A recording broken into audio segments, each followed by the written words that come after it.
पुढे. शिवराय, हिंदू हृदय सम्राट सरसेनापती बाळासाहेब ठाकरे, तुम्हा आम्हा सगळ्यांची कुलस्वामिनी आई तुळजाभवानी चरणी वंदन करतो आणि आजच्या या बैठकीसाठी उपस्थित सर्व ज्याच्यावरती वाटलं की आम्हाला वगळून पक्षातल्या काही नेत्यांनी जो अन्याय चालवला त्या अन्यायाच्या विरुद्ध आवाज उठवण्याचं जे डेअरिंग जे केलं ते सगळे माझे वडीलधारी नेते मंडळी, सर्व युवा कार्यकर्ता. कारण परिस्थिती सर अशी आहे, एकाचं बी नाव राहिलं तर माझा काटा निघेल. त्याच्यामुळं उपस्थित माझे सर्व वडीलधारी, सर्व नेते मंडळी, युवा कार्यकर्ते, कारण मी पण एक कार्यकर्ता आहे, सर्व पत्रकार बांधव, इलेक्ट्रॉनिक मीडिया, प्रिंट मीडिया आणि तुम्ही सगळेजण इथं जे माझ्यावरती विश्वास ठेवून खरंच धनंजय सावंत लढवय्या आहे का नाही हे बघण्यासाठी आलेले सर्व माझे युवा कार्यकर्ते. सरांनी सगळ्या गोष्टी सांगितल्या की बाबा तू 13 सरकारमधून तुला कुठं लढवायचं आहे ते सांग, तुझी उमेदवारी.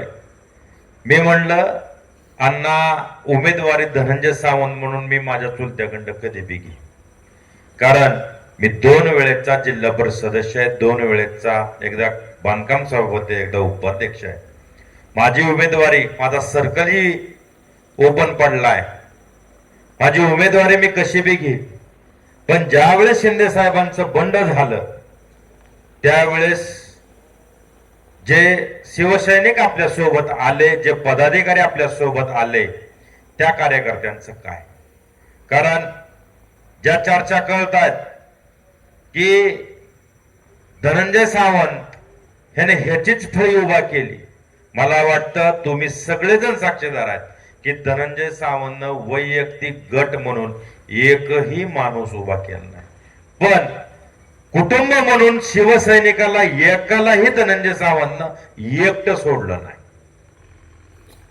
असा ह्यातला एकही पदाधिकारी नाही की त्यानं सांगावं दादानं आमच्यावरती हा अन्याय केला किंवा दादानं ह्या गोष्टीत आम्हाला विश्वासात घेतलं नाही. नाना कदम आला येते, नाना बरोबर आहे का? ज्या गोष्टी केल्या, सांगून केल्या, ठामपणे केल्या.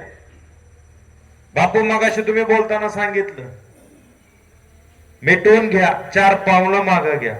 धनंजय सावंतला आता सांगा विड्रॉल करतो. मी कार्यकर्त्याची लढाई लढायला उतरलोय, स्वतःची लढाई लढायला मी सगळ्याला घेऊन बापू कशाला जाईल. कारण मी, मला वाटतं बऱ्याच पत्रकार बांधवाला सांगितलं, कारण मी कधीही नेता म्हणून तुमच्या बरोबर किंवा ह्या नेते मंडळीबरोबर राहिलो नाही, मी कायम कार्यकर्ता म्हणून राहिलो. आणि जिथं नेत्याला कार्यकर्त्याची गरज संपते तिथं नेता चपली सारखा कार्यकर्त्याला सोडून जातो.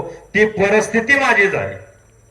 मी कुठलीही गोष्ट, मला परत अधिकार हा मागून मिळत नसतो, कामानं कर्तृत्वानं मिळवावा लागतो आणि ती मिळवण्याची दमक या धनंजय सावंत मध्ये. मला सांगा, निधी वाटपाच्या कार्यक्रमात सर साहेब मंत्री असताना सुद्धा आपण प्रत्येक सर्कलच्या गणप्रमुखापासून याद्या घेतल्या कामाच्या, पण त्या गावातल्या शाखा प्रमुखाकडं, गणप्रमुखाकडं सगळ्याचं नियोजन करायचं. याद्या तुम्ही लोक बनवायचे कारखान्यावर आणि त्या पद्धतीनं सगळ्या गोष्टी व्हायच्या. आज निधीचा विषय सर तुम्ही काढला म्हणून, निधी बाबतीत तर कधीच कुणाला नाही नव्हतं, कामाबाबतीत तीच परिस्थिती. पण ह्या सगळ्यांच्या मध्ये माझं आपलं सँडविच व्हायला किती मोठी शोकांतिका मला सांगा तुम्ही. ज्या पद्धतीनं जिल्हा प्रमुख परवा दिवशी मला बोलून गेले, दोनदा हा हक्काचा जिल्हा परिषदेचा सर्कल आहे, हक्काचा, आणि आयात करून उमेदवारी द्यावी लागली. ह्याच्या इतकी मोठी शोकांतिका काय मला सांगा. आज मी पण शिवसैनिक म्हणून बोलतोय, ते आपल्या पक्षात आले, त्यांचं स्वागत आहे. मग उमेदवारी लढवायच्या लायकीचे आपल्याकडे पदाधिकारी नव्हते कडवंज सर्कल मध्ये. हा म्हणजे फक्त जे कानाला लागले नेते मंडळीच्या सगळ्या, त्याच्यात जिल्हा उपप्रमुखापासून वर धरू तालुका प्रमुखाने तर लयच राडा केलाय. सगळ्यात म्हणजे हिटल्याच नाही, सगळ्याच. बरोबर, तालुका प्रमुख, उपजिल्हा प्रमुख, जिल्हा प्रमुख, समन्वयक, बरोबर, संपर्क प्रमुख सगळेच आले. कुणीतरी कार्यकर्त्याची मेळावा लावून विचारलं का कुठल्या सर्कल मध्ये बाबा काय परिस्थिती आहे, कशा पद्धतीने इलेक्शन होईल. प्रत्येकानं आपापले बगल बच्चे सांभाळण्याचा प्रामाणिक प्रयत्न ह्या नेत्यांनी केला. म्हणून हा उठाव आहे,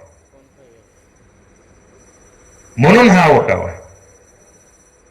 मी प्रत्येकाला सांगत होतो, जी परिस्थिती आहे, जी परिस्थिती आहे, सगळ्यांनी जावा, पक्षाचं काम करा. नाही, हा धनुकडे दिसतोय का, ह्याला तिकीट नाही, हा ह्याच्याकडे दिसतो का, ह्याला हे नाही, मक्तेदारी आहे काय? ह्याच्यातल्या कुठल्या कार्यकर्त्यानं विरोधात काम केलं? मगाशी बापूने सांगितलं, अर्चना दराडे महिला आघाडीची आपली जिल्हा प्रमुख आहे, कुठला सर्वे केला?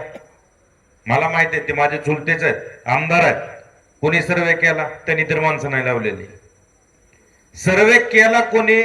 कानात सांगणाऱ्यानं. काय केला? ह्याला ह्याची बायको घरी तांब्या भरून देत नाही, आणि हे अख्ख्या सर्कलचा सर्वे करून काहीतरी सांगतो का ताई निवडून येत नाही. बरोबर, तसंच त्या समाधान सातवचं केलं. कुठं? देवळाले. ज्या पद्धतीनं चाललंय हे काय, नेमकं काय चाललंय? आज ते समाधान सातव असेल, अर्चनाताई असेल, बाबू बरोबर तुमचा सर्कल असेल, या सगळ्या लोकांनी, अहो तुम्ही ज्या वेळेस शिंदे साहेबांबरोबर गेले सत्ता स्थापन करायला, त्यावेळेस हिथं काय परिस्थिती, त्या परिस्थितीमध्ये आमच्या खांद्याला खांदा लावून तुमच्या सगळ्या बरोबर, सगळ्याच्या पुढे एक पाऊल ही सगळी मंडळी होती. आज त्यांची तिकीट कापली. मग मला एकट्याला तिथे मिळून काय करायचं? अँकरिंग राहुल तू चांगला करतो, तू सांगितलं, ज्याला हिशोबात घेतल्याशिवाय जिल्हा परिषदेचा अध्यक्ष होत नाही, नक्कीच होणार नाही. पण जर असे सहकार्य सोडून जर मी तिथं गेलो तर मला जी पण गरज मला वाटतं तिथं लागणार नाही. कारण मला ह्या सहकार्यांची गरज आहे, आणि ह्या सहकार्यासाठी उठाव केलाय. कारण कार्यकर्ता सक्षम झाला तर नेता सक्षम होईल. आज मगनदास साहित्य ते पोरग चांगलं काम करतंय. पंचायत समितीचं बीडीओचं ऑफिस नाही. माझे पत्रकार बांधवांना विनंती आहे खास करून, तुमच्या पंचायत समितीचं बीडीओचं ऑफिस सुद्धा एवढं चांगलं नाही तेवढी त्याची ग्रामपंचायत एक नंबर आहे. तुम्ही जाऊन बघा. जर बीडीओच्या ऑफिस पेक्षा ग्रामपंचायत जर तुम्हाला थोडी बी घाण वाटली तरी सुद्धा मी उद्याचा माझा विड्रॉ करून घेतो. मग अशा पोरांना सुद्धा न्याय नाही. त्याच्या गावातली कामं बाहेरच्या जाऊन करायची. मग त्यानं कशावर उभं राहायचं? हा का? तर तू धनुसाहेबाबरोबर फिरतो. अरे धनुसाहेब काय मग तिकडं एमआयएमचं काम करतोय वय? सांगणाऱ्याला लाज वाटायला पाहिजे आपण काय सांगतोय. म्हणजे सगळ्यात नेत्याचं काम त्या धतराष्ट्रासारखं झालंय सर. आणि सगळ्यापाशी एक एक संजय झालाय. त्यानं सांगल तीच खरं. मग एक तर संजय बदलावं लागल ना तर धतराष्ट्र बदलावं लागल. काय बदलायचं का दोघं बी? ह्याचा विचार आपल्याला करावा लागेल ना. अध्यात्म मला बी चांगलं जमतं. अध्यात्म मी पण करतो. अध्यात्मातले दाखले जर तुम्ही द्यायला लागलात तर आधी आचरणात आणा मग दाखले द्या. कारण बोलायला भरपूर आहे. वडीलधाऱ्याचा मान ठेवणं माझं काम आहे. मी मान ठेवतोय. याचा अर्थ असा नाही की मी बी राजा हरिश्चंद्र आहे. पातळी तुम्ही सगळ्यांनी सोडली तर मी माझी लेवल सोडेल आणि मी तांडव चालू केला तर ते कोणाला सोसणार नाही. कारण शांततेत आहे. मला सांगितलं बापू ह्या गोष्टीचे साक्षीदार हे दोघ आहेत. कारण नगरपालिकेला शांत राहिलो तर तुम्ही बघितलंय सगळे नगराध्यक्ष 2-2 हजाराने आलेत. मी एकालाही एका शब्दानं बोललो नाही, शांत राहिलो. 200वर आलेत. आपले नगराध्यक्ष फक्त किती 250 मतांना आले. तिकडे 5 आपला 6वा नगराध्यक्ष भूम मध्ये. इथं मला वाटतं 8 आणि 9 नगराध्यक्ष. शिवसेना फक्त बोललो नाही तर एवढं फोपवलंय. कार्यकर्त्याचं इलेक्शन आहे. कार्यकर्ता म्हणून भांडतोय, कार्यकर्ता म्हणून लढतोय, कार्यकर्त्यासाठी लढतोय म्हणून शांत आहे. एवढं ना काय होणार नाही. पुलाखालनं भरपूर पाणी अजून वाहणार आहे. पण त्यावेळेस ना हा कार्यकर्ता माफ करेल ना हा धनंजय सावंत गप्प बसेल. मग तिथं कुठलं मर्यादा मला वाटतं मी तुमच्या सगळ्याच्या साक्षीने सांगतो मग मी पाळणार नाही. कारण हे पोटतिडक एकट्यासाठी नाहीये ना. एकट्यासाठी एकट्यावर अन्याय होतोय म्हणून बी नाही. मला काय अधिकार पाहिजेत म्हणून बी नाही. मी परवा मला वाटतं एबीपी माझ्याच्या इथं पत्रकार आले होते परवा बाईट घ्यायला. मी त्यांनाही सांगितलं होतं ही लढाई कार्यकर्त्याची अधिकारासाठी नाही. कारण बऱ्याचशा पत्रकारांनी बऱ्याचशा मीडियावाल्यांनी पण मला विचारलं दादा तुमचं घर फुटलं. अहो घरातलं भांडण फुटलं आमचं मिटवायला आम्ही अजून वकीलच बोलवलेले नाहीत. आम्ही आमचं खंबीर आहेत ना. चुलता म्हणून मी त्यांना कधी काय बोललो नाही, पुतण्या म्हणून ते मला कधी काय बोललो नाही. पण हा जिल्हा मराठवाडा अफवेवरती खूप चालतो.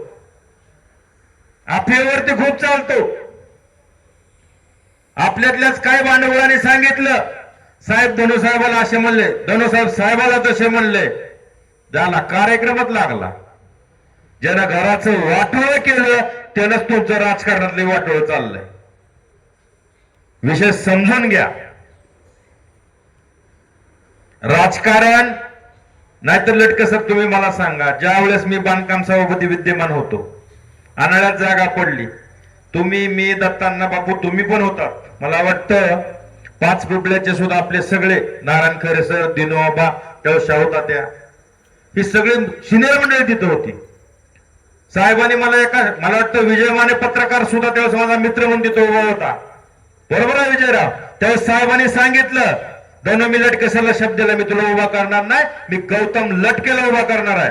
तेव्हा सर प्रचाराचा सभा घ्यायला आम्ही जात होतो. त्यावेळेस सर सुद्धा माझे मी किंवा धनुदादा उभा राहील त्यावेळेस मोठ्या मनानं त्यावेळेस सर पदावर होते, मी पदावर नव्हतो. कारण माझे बांधकाम सभापती असल्यामुळं माझ्या अगोदर सर बोलायचे नंतर मला बोलायला द्यायचे. पण मी त्याही वेळेस माझ्या भाषणात सांगितलं नाही सर ही हक्काची जागा तुमच्यासाठी मी उभा राहणार नाही. सर बरोबर आहे का. आणि ती उमेदवारी त्यावेळेस मी सरांनाच द्यायला लावली. सगळ्यांचा प्रचार केला. बरोबर आहे सर. ज्या वेळेस सरांचं काही प्रॉब्लेम आला पुढच्यानं पद घालवलं त्यावेळेस सुद्धा सरांना सांगितलं होतं सर घरातलं उभा करा. 5 वर्ष सोडलंय मी नाही मला उभं राहायचं. पण ही बी गुरुजी आहे ना. आमचं तर भोळच आहे. पण ही बी गुरुजी आहे. काय करावं. नाडी एक आली गेलं पुण्याला एकटच. पाडव्या दिवशी गेले अजून काय माग आले तर त्याला उभा करा. तवत नसते केलं तर ही कायला कण झाला असता. उभा केलं आम्ही निवडून आलतो रडून आले. अजून उभा करायला नाही म्हणलं रडून आलंय. हे खरंय खोट आहे. बाप टाकाव ना ते श्राद्ध घाल. मी राजकारणात घरात कधीच केलं नाही केलं नाही होत खोटं बोलत नाही.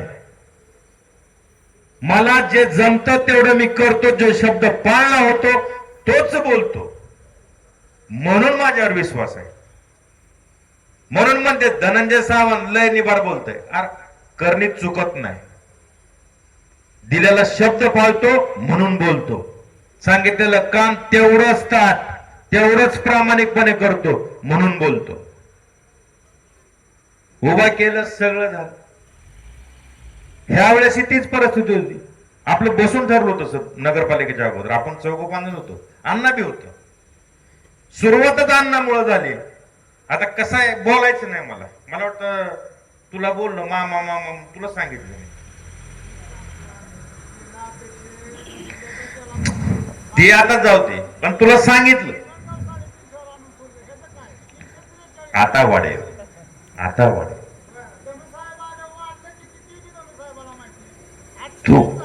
तुम्हाला सांगतो, इतकं प्रामाणिक काम करत असताना अण्णांनी सांगितलं 64व्या वर्षी धनु तुला नेता मानले. कितव्या? 64व्या वर्षी. अण्णा तुमचा शब्द पडू देणार नाही. पण कार्यकर्त्याचं इलेक्शन आपल्याला करावं लागल. कार्यकर्त्याचं इलेक्शन आहे, तुला करावं लागल. म्हणलं अण्णा 100% करू आपण. साहेबाकडे जाऊन नाही म्हणले, तुला ते नियोजन लावावं लागल. सर बरोबर. ह्याच्यावर मला वाटतं आपण 2 वेळा बसलो, तरी मी एक शब्द बोललो नाही. म्हणलं चाललंय, चला ठीक आहे. मला कधी सोडलं मलाच कळलं नाही. मग त्या दिवशी एक ठरवलं, कारण मी पण ध्यानधारणेतलं एकच ठरवलं, जे येईल त्याला घेऊन, जे राहील त्याला सोडून, पण आता घेतलेला वसा सोडायचा नाही आणि हे थांबल्याशिवाय बी गप्प बसायचं नाही. म्हणून ह्या निर्णयाला आलो. आता जवळ कोणच आहे ना, जवळच कशाला गेलो असतो. मगाशी धनु पाटलांनी सांगितलं, विकास नाव ठेवायचं ठरलंय आमचं. काय भाऊ करणार? मला वाटतं मी जवळ्यात प्रामाणिकपणे सांगतो, जवळ्यातली पण लोक आहेत, तिथं उभं राहायला गेलोय म्हणून नाही, प्रामाणिक सांगतो, भैरवनाथाच्या साक्षीने सांगतो. मी जवळ्यात प्रचाराला साहेबाच्या सभेला एकदा दोनदा अशा गाठी भेटी, तिथल्या वयस्कर लोकांबरोबर, तिथल्या अभ्यासू लोकांबरोबर सर कधीच माझं बोलणं झालं नव्हतं. सकाळी नानांबरोबर बोललो तुमच्या तिथं. खरंच तिथली माणसं वेगळी आहेत, सोबर माणसं आहेत. त्यांचं सांगणं, त्यांचं बोलणं एक वेगळा स्पार्क आहे, वेगळं शिकवणार आहे तिथलं. कारण मला सर तुम्ही बोलताना मी फक्त ऐकत होतो. परांड्यानंतर म्हणजे जसा आपण म्हणतो जिल्हा प्रमुख तसा तालुका म्हणून जावळा होता, पण तो जावळा बघितल्यावरच कळतं तिथं काय झालंय. निश्चित आपण हे सुधरावू, आपण हे सुधरावू. त्याच्यासाठी आपण सगळेजण मिळू. मी असंही म्हणणार नाही, माझ्यापेक्षा अजून पण सांगतो, त्या दिवशी बोललो की माझ्यापेक्षा कोणतरी चांगला त्यांना भेटला म्हणून मला 10 महिने बाहेर ठेवला असेल, अडचण नाही. अजूनही जवळात माझ्यापेक्षा चांगला जर कोण करणारा असेल तर माझी माघार, मला अडचण नाही. मी डोंजातनं बी रडत नाही. करायचं का तसं तुम्ही सांगा, निर्णय तुमचा. आज जे ठरवायचंय, कारण हिथं बसलेली प्रेमाची आहे ती. तुम्ही सगळे हे उमेदवार आहेत, ह्यांच्याबरोबर अजून म्हणून बसायचं आहे, ठरवायचं आहे, बोलायचं आहे. ठरवायचं म्हणजे व्यवहार नाही बरं का, मतदारसंघातली बांधणी, हे सगळं बोलायचं आहे. पण ह्या सगळ्या गोष्टी कशा पद्धतीने आपण करायच्या त्या, ह्याच्यावर तुम्ही सगळ्यांनी आम्हाला सांगितलं पाहिजे. मग तुमच्या सगळ्यांच्या या नेते मंडळी किंवा हे सिनियर मंडळी घेऊन बाप्पा उमेदवार असे फायनल करू आपण. उगाच त्या पक्षातनं भरला, इकडं आलाय, त्यानं दिलं नाही म्हणून ह्याला आपण द्यायचं, जमणार नाही. मी माझ्या कार्यकर्त्यांसाठी, माझ्या सहकार्यांसाठी बंड केलंय, ह्यांच्यासाठी नाही. तेही क्लिअर सांगतो. जी आपली पक्षाची, निष्ठेची, नैतिकतेची आहेत, त्यांची उमेदवारीचा आपण बघू. कशा पद्धतीने आपल्याला अपक्ष उभा राहून लढवायचे ते बघू. जे कानपिचके असणार आहेत त्यांना काय बुक्का लावायचा, गुलाल लावायचा, हळद लावायची ती ठरवू आणि कार्यक्रम करू. या पद्धतीचं नियोजन, म्हणजे उद्या असं कोणी म्हणायला नको दादा मग हे कसं झालं. हे नियोजन ठरवायचं आहे, मग करायचं आहे. तुम्ही परवानगी दिली तर त्याचे काय करायचंय? हा, मी कार्यकर्ता आहे, नेता नाही, नेता व्हायला टाइम अजून. कारण नेत्यात गेलं की मग माझं बी असंच होईल, जिक्का आगे बडो म्हणते त्यालाच पहिलं नड कापायचं. त्यो धंदा मायाकडं होईल, त्यो नाही करायचं. तुम्ही मी सहकार्य, एकामेकाचे खंदे समर्थक म्हणून काम करू, एकामेकाला घेऊन काम करू आणि आपला भाग एक राजकारणात सुद्धा सुसूत्रता आणण्याचं काम आपण सगळेजण मिळून करू. आणि तुम्हा सगळ्यांना एकच सांगतो, मी एकाही माझ्या शिवसैनिकाला, शिवसेनेच्या एकाही पदाधिकाऱ्याला कोणी काही म्हणलं, कोणी काही केलं, काही अफवा उठवल्या, एकालाही अंतर देणार नाही, एवढंच या प्रसंगी तुम्हा सगळ्यांना सांगतो. तुम्ही या ठिकाणी सगळेजण आलात, जो विश्वास माझ्यावरती ठेवलात, मी तुमचा मनापासून ऋणी आहे. कारण मी सगळं सोडून शांत राहिलो होतो, शांत. ना मला कारखान्यात जायची इच्छा आहे, ना मला राजकारण करायची इच्छा. मी सगळं सोडलं होतं. मी निवांत गोठ्यात बसायचो. मला वाटतं लटके सर पहिल्यांदा आले, त्याच्यानंतर धनुभाऊची एंजिओग्राफी झाली कळल्यावर असंच फोन केलं, भाऊ म्हणले नका मीच येतो. धनंजय पाटील आले, हे आमचा अमोल पाटील नालगावची, बालाजीराव, ही सगळी टर्म कंपनी आली. ही चाललंय काय तुमचं नेमकं, कशासाठी असं आहे? मला वाटतं बाप्पा तुम्ही बी आलता भाऊ बरोबर गोट्यात. हे कशासाठी चाललंय म्हणले, काय नेमकं कशासाठी? नाही इच्छा नाही भाऊ म्हणलं, तुमचं चाललंय छान आहे, करा. मला नाही राजकारण किंवा बाकी सगळ्या गोष्टी नाही करायच्या. ह्या सगळ्यांनी नाही म्हणले. खूप एकदम म्हणजे कार्यकर्त्यांनी काय करायचं, फोन करायचा कोणाला, सांगायचं कोणाला, ज्याची नावं इथं सांगितली गेली ती फोन उचलत नाही ती. मग ह्या सगळ्या गोष्टी सांगितल्यावर मला वाटतं आपण सगळ्यांनी ठरवलं आणि कामाला सुरुवात केली. मग जसं मी ऍक्टिव्ह झालो, काम करायला लागलो, हे झालं की लगेच मग झालं आमच्यातलं त्या काही कलाकारांचा इगो जागा झाला इथल्या. म्हणजे इलेक्शनच्या अगोदर मी ते रस्ते केलते बरोबर, लगेच फेस टू सुरू झाली आमची, रस्ते चालू. होय बापूने सांगितलं आता ह्याच्यात तुम्ही काय लक्ष घालू नका, शांत राहू द्या, कसं चालाय तसं चालू द्या, तुमच्या घरातलं वातावरण खराब होईल. मला वाटतं मी त्यातही लक्ष घातलं. झालं, पावसाळा सुरू झाला, आपत्कालीन परिस्थिती अशी झाली, असा पूर आला की सगळा आपला सुपडा साफ झाला. मी फिरायला चालू केलं की हे 2-4 पुन्हा जसं ती मगाशी तुम्ही म्हणत कसं आहे, ह्यांची नावं घ्यायची, ह्यांची अवकात बी नाही, त्यामुळे नावं नको घ्यायला. झाली सुरुवात झाली, ह्यांचा लगे राडाच चालू झाला. झालं, त्याच्यानं आमच्या चुलत्या पद्धत इकडे फिरते, साहेब आपण इकडं जायचं, चला साहेब तिकडे मी तिकडे, चालू झालं. उद्देश दोघांचा एकच होता की तुमचं काम करणं, तुमच्या अडचणीला पडणं हेच होतं. पण मधल्याने ते कार्यक्रम लावला. ते शिंदे साहेब आलं, मला वाटतं रवी तो बी होता तिथं बरोबर, तो बी होता, ते अमोल पाटील बी होते बघा माझ्याबरोबर. कुठं कभी ह्याला करंजाला सांगितलं, दोनदा तिथं थांबले, साहेब गोंधळ घालणार आहेत. अरे नेता माझा यायला लागलाय, चुलता आमदार, त्याचा मतदारसंघ, आणि धनदारा तिथं कशाला गोंधळ घालेल बरं? धनुपाटील तुम्ही बी होते, आपण सगळेच होतो.